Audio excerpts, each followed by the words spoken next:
Aujourd'hui dans le Bitcoin, buy de rumor, sell de news. Tout le monde connaît, mais personne n'applique parce que this time it's different. We're making history on Bitcoin. Est-ce qu'on making vraiment history sur Bitcoin? Eh bien, on va checker tout ça dans cette vidéo.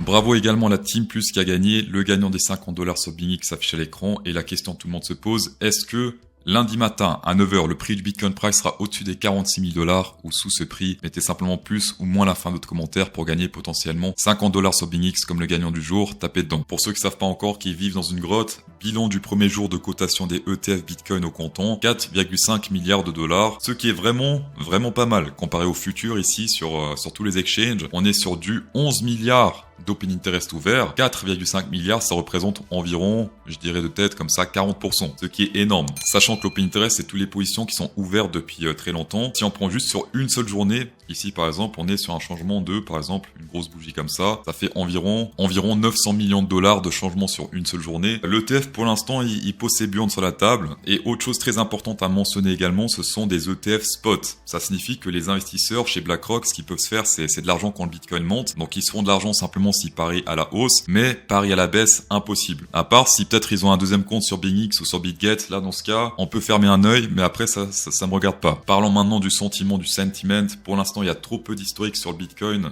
après l'ETF pour savoir si c'est vraiment bullish ou bearish, mais dans tous les cas, tout le monde, en tout cas la majorité des personnes, s'attendaient à un truc ultra bullish. Une grosse bougie bleue comme ça, histoire de bien lancer l'ETF, et pourtant, qu'est-ce qu'on a fait hier? Une bougie rouge.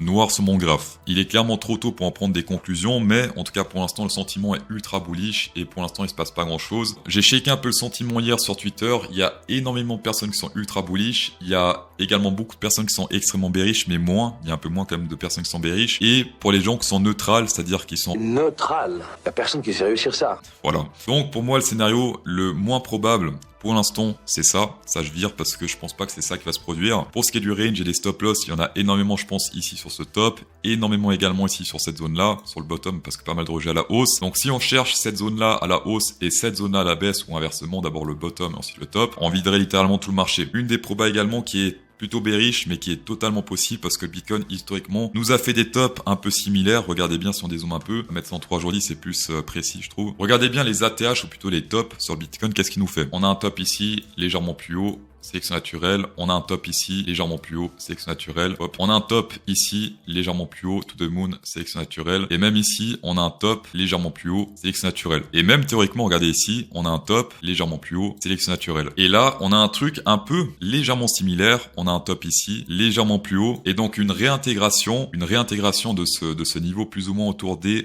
44 459 $ pourrait créer une sorte de history repeat scénario, c'est-à-dire un pétage de gueule jusqu'au prochain gros support sur le graphe. Et pour l'instant, le prochain gros support sur le graphe, regardez ça, il est autour des 30 500 $, simplement ce double top là sur le graphe. Niveau risque récompense, ça donne quoi si on met le stop loss légèrement plus haut ici? Le take profit numéro 1 pile poil sur le top ici, ça fait un 4,45, ce qui est un très bon trade, même très risqué. Pour ceux qui veulent prendre moins de risques, on peut faire, c'est monter encore un petit peu pour faire un 3 par exemple. 3 également, c'est super bien. Et si le prix monte encore un petit peu aujourd'hui ou demain, eh bien on peut retransformer ça en 4, même peut-être 5. D'accord? Tout dépend de où vous rentrez, take profit, stop loss, etc. Mais si on met le take profit sur ce niveau-là, qu'on met le stop loss légèrement plus haut par rapport au top ici, pour se protéger d'un potentiel chasse au stop loss, on est sur un 3. Donc ça, selon moi, c'est le scénario Max Payne, c'est un pétage ici, on fait semblant de rebondir, un peu comme partout ici, semblant de rebondir, etc. Donc là, pareil, je vois un truc un peu similaire. Et ensuite, au tout support. Je vais regarder les réactions face à ce scénario dans les commentaires. Plus il y a de personnes qui diront, ouais, CryptoSauce, mais t'es taré, ça n'a jamais arrivé. Plus, eh bien, j'aurais envie de trader ce trade. Chose également importante à mentionner, chez BlackRock, ce sont des traders pros. C'est pas des amateurs qui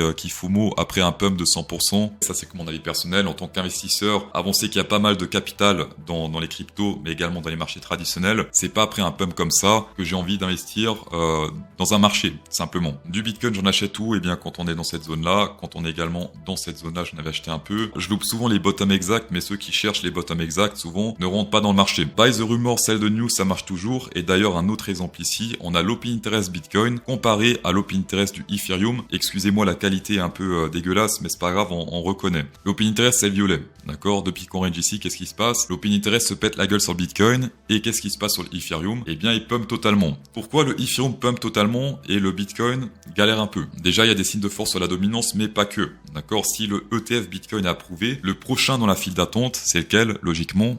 Exact, le Ethereum Price. Et tant que l'ETF Ethereum n'est pas approuvé, qu'est-ce que c'est? Exact, c'est une rumeur. Et qu'est-ce qui se passe avec la rumeur actuellement? Ça pump totalement. On va voir sur le Bitcoin si ça pump un petit peu dans la journée pour faire un short moyen, même long terme. Je pense qu'il y a pas mal de gens qui risquent d'être surpris de manière négative parce que cette fois-ci c'est différent. Ah, j'ai envie. Regardez ça. 1, 2, 3. Ah, c'est tentant. Ici, pas mal de résistance sur le Pinterest. Quand on a pété la hausse, eh bien hop, réintégration directe. Sachant également que en jour-lit, on est plutôt élevé niveau Pinterest historiquement. Je sais que pas mal de gens vont me haïr, mais je vais tenter un truc. Pour trader tout ça avec CryptoSauce sur BingX, vous pouvez checker en 30 et 5000 $ sur BingX après premier dépôt, 10% de rabais sur les frais trading à vie et KYC non obligatoire, tapez dans ici, jusqu'à 4000 $ et 10% de rabais sur les frais sur BitGet et 10% de rabais sur les frais Apex, exchange décentralisé, tapez dans Hit Inside. Avant de passer au Warren Ethereum, petite information quand même sur Binance. Binance Spot, pas mal d'ordres ici au nord, jusqu'à environ 50 000 $. Donc souvent les ordres font office de force d'attraction sur l'action price. Pour ceux qui veulent shorter ça sur du moyen ou du long terme, eh bien faites attention à cette zone. Faudrait songer à mettre un stop loss peut-être légèrement plus haut parce que ces zones-là, eh bien souvent c'est des zones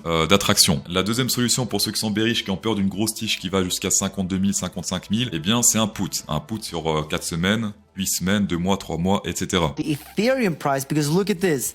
This is Ethereum against the US dollar. Cette fois-ci, on peut le dire, on peut l'affirmer. Ethereum is going crazy right now. Suite à la rumeur ETF qui est en train de s'agrandir sur les réseaux, rumeur ETF Ethereum. Rappelez-vous de lundi, cette zone rouge ici sur le Ethereum, je crois que j'avais mis plus ou moins comme ça. Enfin bref, on avait testé cette zone rouge, mais on l'a pas intégrée. Et historiquement, quand on a intégré cette zone rouge sur le Ethereum, pas mal d'argent bullish dans le marché. Et quand il y a pas mal d'argent bullish dans le marché, où est-ce que se trouve la liquidité? C'est exact au sud, parce que historiquement, toutes ces zones-là, et bien souvent, c'était des zones pour shorter. En dépit des légers plus hauts sommets qu'on a fait là pour virer les stop loss, c'est pas très recommandé de mettre des stop loss sur les tiges parce que c'est de l'argent facile pour les whales. Mais là, honnêtement, entre nous, j'ai également envie de tenter sur le Ethereum un petit truc, un petit signe de faiblesse, petite bougie rouge de retournement ou petit range comme ça, why not? Et ensuite, je lance mon put sur 2-3 semaines. Et également, truc très intéressant, c'est la dominance Ethereum, pas face au Bitcoin cette fois, mais en général par rapport à tous les altcoins et le Bitcoin. Et on peut voir ici que il y a un truc que très peu de personnes voient, mais que moi je vois, c'est cette résistance sur le RSI qui historiquement a fait des résultats assez bearish sur le marché, une fois ici, 2 fois, 3 fois, 4 fois, 5 fois, 10 000 fois, et on reteste cette zone pile poil. Donc si avant dimanche on pète pas la résistance RSI sur la dominance Ethereum, si on voit également une stabilisation ou même un signe de faiblesse ici sur le Ethereum, comme ici ou même là, eh bien j'incrémenterai également un put sur le Ethereum, en dépit des boules. Bien sûr, ce sont mes trades, ça ne regarde que moi, et c'est pour ça que je le partage à 10 000 personnes. Enfin bref, je rigole, bien sûr, vous êtes libre de me suivre. Make crypto trading great again. Ce qui est le plus safe sur du long terme, c'est bien sûr simplement posséder des cryptos en spot et surtout les plus grands cryptos, Bitcoin et Ethereum. Tout ce qui est short, c'est du crypto gambling. On peut se faire de l'argent, on peut également perdre de l'argent. Donc, s'il vous plaît, toujours risquer ce qu'on peut se permettre de perdre, non seulement dans l'investissement, mais encore plus qu'on fait du crypto gambling, spéculation en français. Voilà. Dans tous les cas, merci d'avoir checké cette vidéo, c'est toujours un plaisir. Insérez un pouce bleu dans cette vidéo pour incrémenter encore plus le plaisir. Et bon week-end.